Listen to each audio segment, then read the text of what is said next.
Bapak dan Ibu jemaat sekalian yang Tuhan Yesus kasihi, selamat hari Minggu, Shalom. Hari ini Gereja Protestan Maluku dari ujung Halmahera sampai Ustutun Pulau Wetar MBD, kita semua merayakan ulang tahun GPM ke-85 tahun. Tema khotbah sekaligus tema HUT GPM adalah menjadi gereja yang menghamba kepada Allah. Sebagai warga GPM, kita semua harus bersyukur karena sampai hari ini di usia GPM ke-85 kita selamat. Tiap tahun pelayanan gereja Tuhan di bumi Maluku, GPM merayakan HUT-nya dengan berbagai situasi dan kondisi, dengan berbagai perasaan dan ungkapan syukur. Sejak berdirinya GPM tahun 1935 sampai tahun 2020, bukan sedikit, tapi banyak tantangan yang dapat menguji ketahanan iman warga GPM. Namun tantangan Tuhan tidak kurang panjang menjangkau dan menyelamatkan GPM.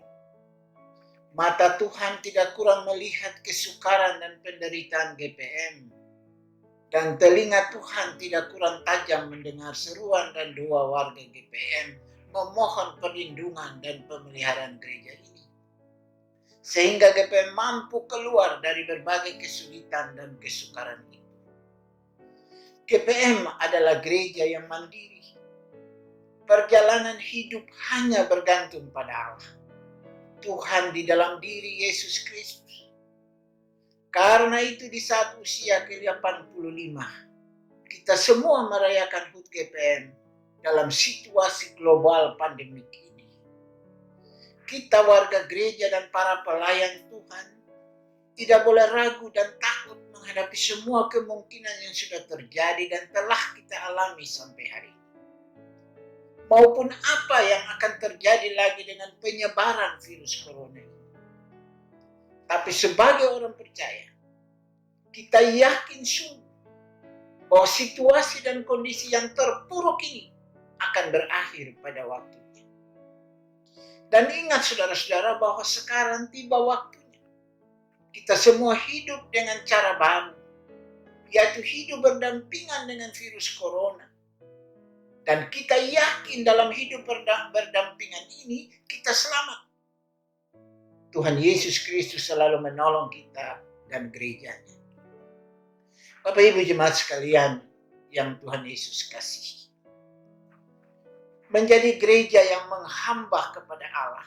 Tema HUT GPM kali ini, bila dikaji dengan teks Alkitab yang menjadi materi khotbah pagi ini, pertama Petrus 5 ayat 1-11. Ada beberapa hal yang perlu diingatkan kembali sebagai refleksi hidup, refleksi pelayanan, dan refleksi pengutusan Allah kepada umat dan semua pelayan di Gereja Protestan Maluku saat ini. Pertama, ayat 1 bacaan kita ini mengisyaratkan bahwa menjadi pemimpin dan pelayan di GPM adalah orang-orang yang dipanggil oleh Tuhan Yesus Kristus menjadi gembala yang menasihati. Memiliki kewenangan sebagai gembala yang menasihati mesti diakui bahwa tugas kita bukan hanya berupa instruksi dan perintah, tapi saling mengingatkan dan menasihati. Karena itu, Petrus menyapa dirinya dalam surat itu sebagai rekan penatua dan saksi Kristus yang menderita. Bukan ia menyapa sebagai pemimpin atau senior dalam tugas sebagai pekabar Injil yang ulung. Bukan, saudara-saudara.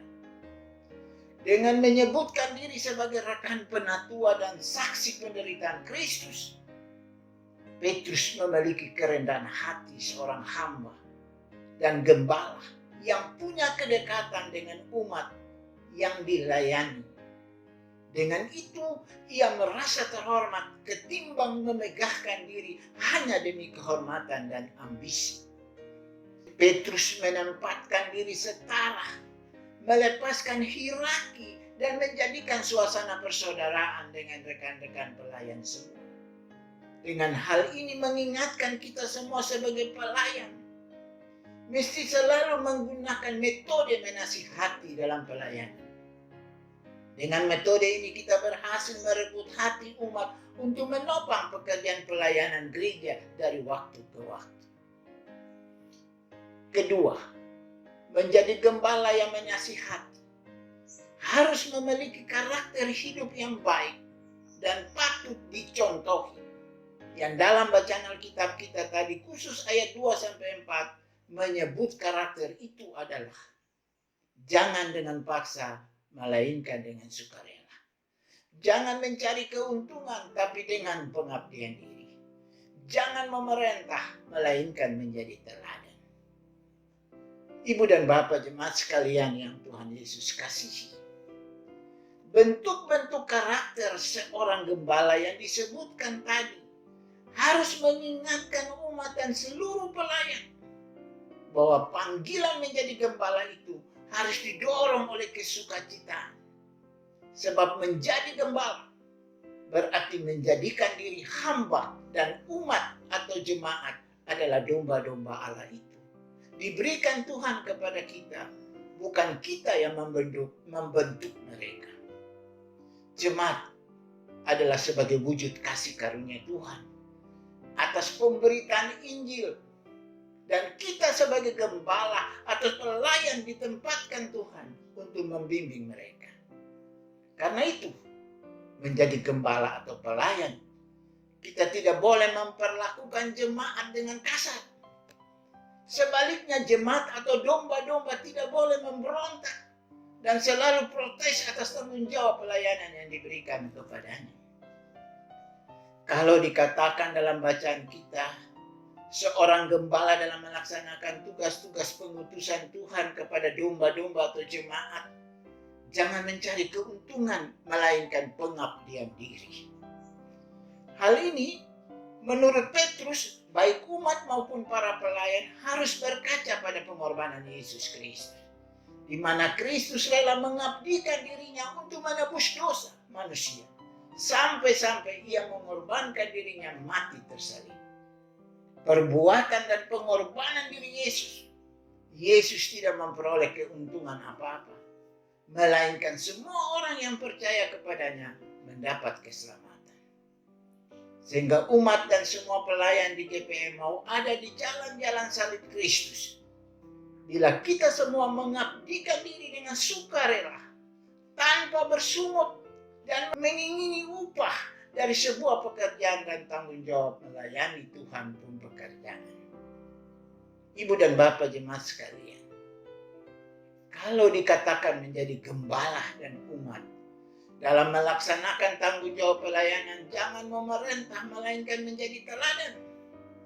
Hal ini mengingatkan kita semua bahwa kekristenan atau gereja hidup bukan karena pemerintahan gereja yang kuat, bukan, melainkan kita semua melayani dengan teladan diri sebagai pelayan dan umat. Buah-buah pelayanan yang berupa berkat-berkat Allah yang ada pada kita semua disatukan bagi hidup gereja ini. Solidaritas dan kepedulian warga gereja dan semua pelayan menjadikan kekristenan kita kuat dan diberkati oleh Yesus Kristus Tuhan kita. Dan menurut saya, di usia GPM yang sudah matang ini, kita semua tidak akan tergoda dan mudah terpengaruh melayani untuk kepentingan diri, kepentingan sekelompok orang, kepentingan jemaatnya sendiri.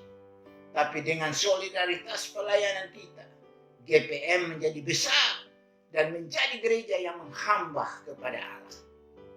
Kita juga tidak akan melayani di GPM ini hanya mencari popularitas diri dengan menampilkan keunggulan diri bahwa saya ini hebat, jemaat saya hebat. Tapi dengan kurang-kurang kita dan lebih-lebih jemaat orang lain, kita satukan semuanya untuk keberhasilan GPM. Kita harus terinspirasi selalu pada moto GPM. Aku menanam, Apolos menyiram, tetapi Allah yang memberi pertumbuhan.